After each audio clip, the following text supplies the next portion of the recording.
Imagine you're on a flight and it's in the air, and a pilot in the cockpit suddenly decides, I'm gonna crash this plane. And this would unalive you and everyone else on it. Now the pilot, his name's Joe, and Joe, he's a commercial airline pilot. He's been doing it a while and he likes this job. But one day, boom, Joe gets hit with some terrible news. His best friend Scott just suddenly passed away from a heart problem. And Joe is devastated, like this is his best friend and he's never lost somebody close to him. And he takes this really hard, and pretty quickly he starts getting depressed and he starts drinking heavily to deal with it. And as the years go by, his depression only gets worse, especially around the yearly anniversary of Scott's passing. And eventually, Joe's wife is like, you're not doing well. I think you should talk to a professional. So he does. He goes to see a therapist. And therapist tells him to consider seeing a psychiatrist and getting on antidepressants. Here's the thing though, apparently if a commercial pilot goes on antidepressants, the airline will no longer allow them to fly, and he would have to jump through a lot of bureaucratic hoops to keep his job. I guess it's their policy. So Joe's like, nah bro, and he doesn't take any meds. He doesn't want to lose his job. Instead, he just keeps working all the time and self-medicating with alcohol. And almost 6 years have passed since Joe lost his best friend, and he's still feeling it. And at one point, he flies to Washington State to be with his other friends. I guess they're gonna have a memorial for Scott. And during this memorial, in remembrance of Scott, Joe and his friends, they do a lot of partying. Like, a lot of partying. And the group decides they're gonna do what we'll call medicinal mushrooms. Joe's never done this before, but he's like, alright.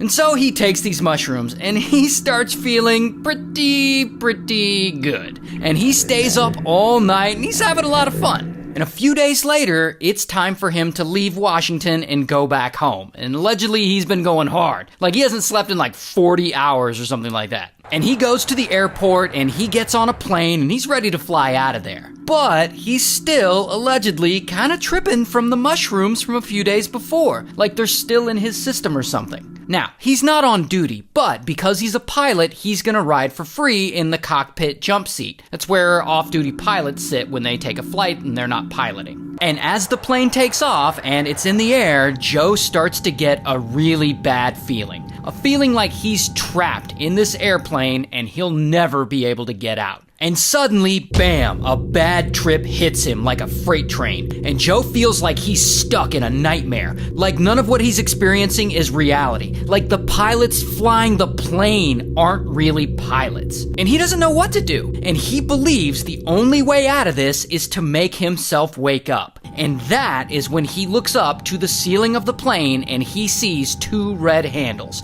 Those red handles are fire extinguisher handles. They're also designed to shut down the engines of the plane in an emergency. And Joe decides that in order to wake himself up, he needs to pull the levers and crash the aircraft. So he stands up and he reaches out and he pulls both of those handles. And the 2 pilots in the cockpit, they see this and they're like, what the f***? And they immediately jump up and grab Joe and they pull him away. And one of them quickly pushes the handles back in again, and this restores the fuel flow to the engines, and so the engines are working properly again. Close call. And I guess the human touch brings Joe back into his body. And so he stands up and he leaves the cockpit and he walks to the back of the plane and he sits in a flight attendant's jump seat. And he tells the flight attendant to handcuff him because this is gonna get really bad. And so the flight attendants restrain his hands with flex cuff, which is like zip ties. And he's sitting there in the jump seat, and I guess he's still like, I gotta wake up from this bad dream. And he grabs a whole ass pot of coffee near him, and he starts drinking straight out of it.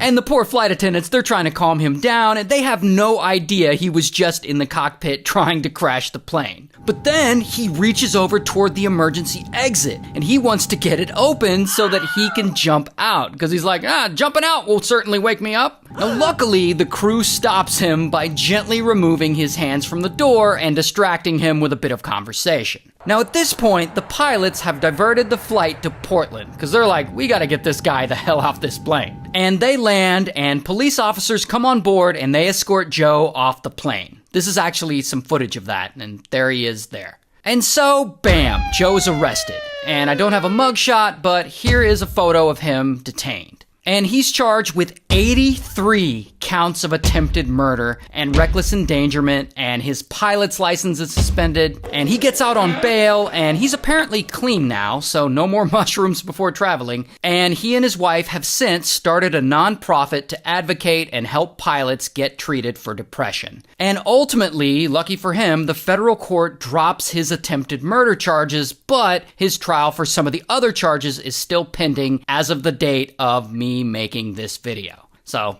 good luck to them.